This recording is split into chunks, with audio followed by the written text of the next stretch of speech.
Ito pa mga bossing ko, ang isa sa mga pinakamaganda na pwede nyong gawin mga bossing ko sa umaga.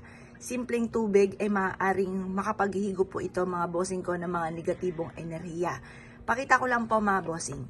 Ito pa mga bossing ko ay 2 days lang po dito. Nakita nyo pa mga bossing, may parang mga puti siya na nakalutang. Ayan. Ayan po mga bossing. Tapos, bukod sa alikabok, may mga langgam din siya na kulay itim. Ayan. Ngayon po mga bossing, 2 days po ito. Pero pwede rin naman po mga bossing kasi nakaligtaan ko mga bossing. At medyo, yun nga po mga bossing ko nagsabay-sabay na magkakasipon po tayo at may dalaw po tayo mga bossing. Kaya parang hindi ko siya napalitan mga bossing. Ngayon po mga bossing, mas mainam kapag marami ka mga pagsubok, kada 24 oras magpapalit ka ng tubig mga bossing.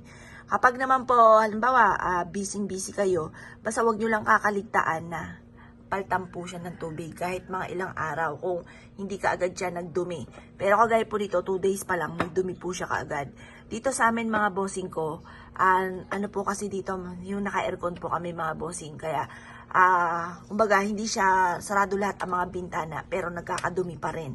Tapos umuunti ang tubig. Sabi nga po nila kapag umuunti ang tubig, meron daw pong gabay na parang umiinom kaya umuunti ang tubig mga bossing. Kasi dito sa amin mga bossing malamig po dito. Ngayon, kapag po ito'y umuunti, nakapagtaka. Pero kung mainit, syempre naiiga po siya gawa ng mainit. Ngayon po, dahil nga sa malamig po dito, ganyan po palagi. Kahit isang araw lang siya, umuunti siya ng umuunti, mga bossing. Ngayon po mga bossing, ano't ano man, swerte po ang dulot po nun. Ito pa mga bossing, pakita ko lang po sa inyo. Bukod po dito, mga bossing ko, dito sa tubig, na umuunti, dito sa may pintuan namin. Sa taas, meron akong alay. Yan po yung alay mga bossing. Honey, tapos may alak, tsokolate, tapos, yun nga po, mansanas, orange, tapos tinapay mga bossing. Sabi nila, once na meron kang ganyan, magbibigay ng swerte kung sino man po or ano man yung nakatira sa loob ng inyong tahanan. Bukod sa taong nakatira sa loob, meron tayong mga hindi nakikita na nasa paligid natin na kapag inalayan ninyo, matutuwa sila at bibigyan ka ng blessing. Yan. Meron kaming ganyan mga bossing.